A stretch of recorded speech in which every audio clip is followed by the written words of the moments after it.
So if you kind of try and define the purpose of a WCM solution or WCXM solution, sorry, it'll probably come down to some of these things, right?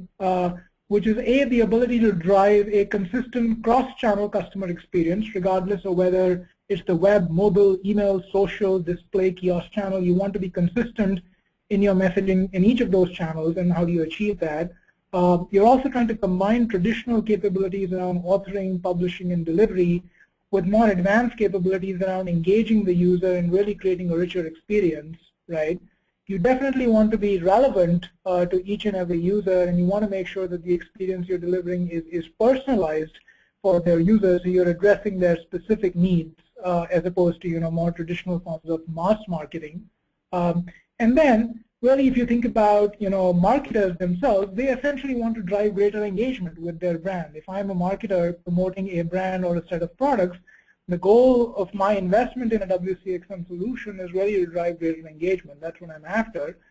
And then finally, if you're really a global brand or a global marketing firm, you're probably dealing with audiences across the globe in different regions, in different languages, in different cultures. And then the challenge is, okay, how do we address them? We obviously can't deliver the same content and marketing messages to someone in China as we would to someone in the US. So how do we deal with that, right? And that's really where the WCXM solutions start to come in, or that's really where the complexities begin. So that's kind of important to realize, and if you kind of read through that as how the shift from a simpler CMS solution to a WCXM solution has happened.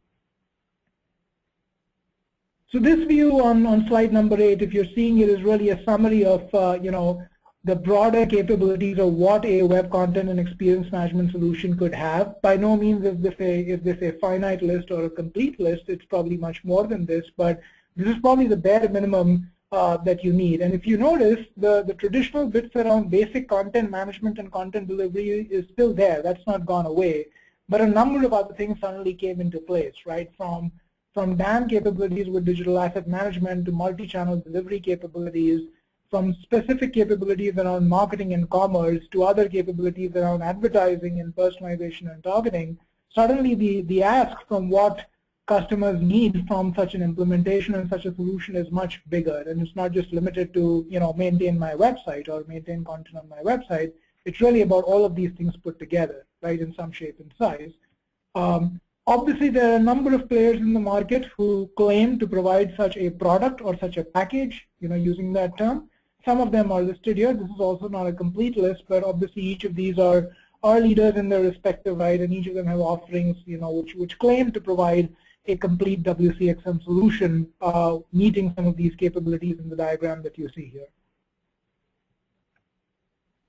So with that said, let's move on and let's take a look at what specifically has changed about package selections, how we used to do this earlier and how we do this now, right? So to set some context and just to make sure we all use the same terminology here, when I refer to a package selection, I'm basically referring to a process to help identify the most appropriate package, or it could even be a combination of packages, to implement as the solution for a particular customer given a particular business problem, right? Now obviously these packages in question could be fairly wide. This is a huge marketplace. For anyone who's been in the industry and specifically has had a CMS focus for a while, you would know that there's 100 plus or maybe even more commercial players out there, with various offerings and packages and solutions, COTS packages as we call them, and in various tiers. You've got enterprise solutions, you've got mid-tier solutions, and you've got lightweight solutions, and with different technologies. You've got Java-based, technologies, .NET-based technologies, and even PHP-based open source technologies. So this is a fairly fragmented and scattered marketplace, which actually makes the package selection process even more complex, because if you were a customer wanting to implement such a solution to drive greater customer acquisition, for example, you're faced with a choice on which package is the right one to go with. And the landscape out there is so fragmented that you're dealing with multiple choices. So how do you narrow it down, and how do you figure out which one is the right one for my business needs? That's essentially what today's webinar is about, right? So if you think about how we used to do this earlier, and it's quite possible that a lot of us still approach it this way today, we really looked at it as a two-phase process, right? Where in the first phase, you kind of thought about, okay, there's hundreds of vendors out there. how do I narrow it down to a kind of more short list of maybe 5 or 6 or 7 vendors at best, and say these are the ones I want to go with, right, for my implementation. So I could start with a long list, and then I would apply some research based on external data, analyst data, etc., and try to narrow down to some sort of a short list.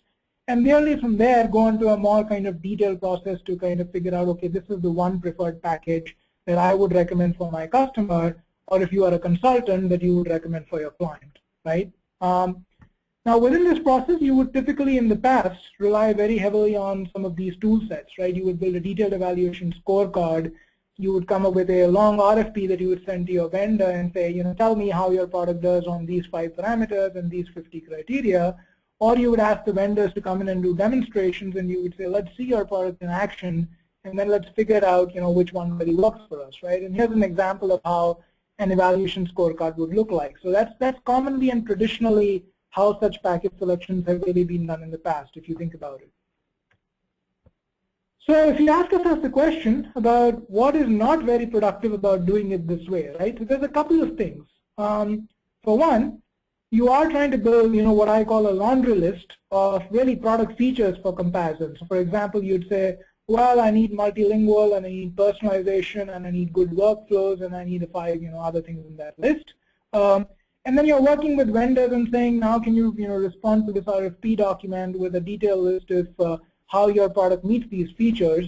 And often what you get back, quite honestly, is very cookie cutter in nature, right? So keep in mind that these vendors probably receive thousands of RFPs in the year, and so you're probably going to get back very standard, very canned responses in the form of marketing collateral or equivalent to say, yes, these are the 3 things we can do, and here's how we do it, and blah, right? And so you've gotten very kind of boilerplate material, if I can use that word, right? Now, as a result of that, a few things happen. For one, what you're really ending up evaluating then is really how does the product deliver on a feature, and you're focusing much less on what the business user really needs, right? So in other words, you're probably trying to answer the question of how good is XYZ, right? Adobe, Interwoven, Jaya, Joomla, Drupal, whichever one, at a particular feature, right? Could be workflows.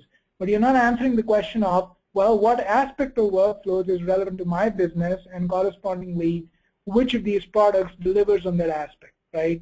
And in the process, you're relying on, tool sets such as evaluation scorecards or vendor marketing collateral, or standard vendor responses to kind of make your decision, right? And hence, that's really where this probably needs to change, because if you think about it, it's very difficult to apply a one-size-fits-all approach here, right? If you're someone who's a consultant to many clients, you would realize that each client has a unique set of business needs, and hence the right package for one customer may not be the right package for the other customer, right? And what you recommend for one may not work for someone else. And kind of factoring that into your evaluation process is quite important if you think about it, right? And hence you need a broader frame to approach this entire topic of package selection than the traditional way of doing it. So that's the big question. The big question, okay, so what's really changed? Or at least what needs to change about package selections, right? So a couple of things. Let's walk through it.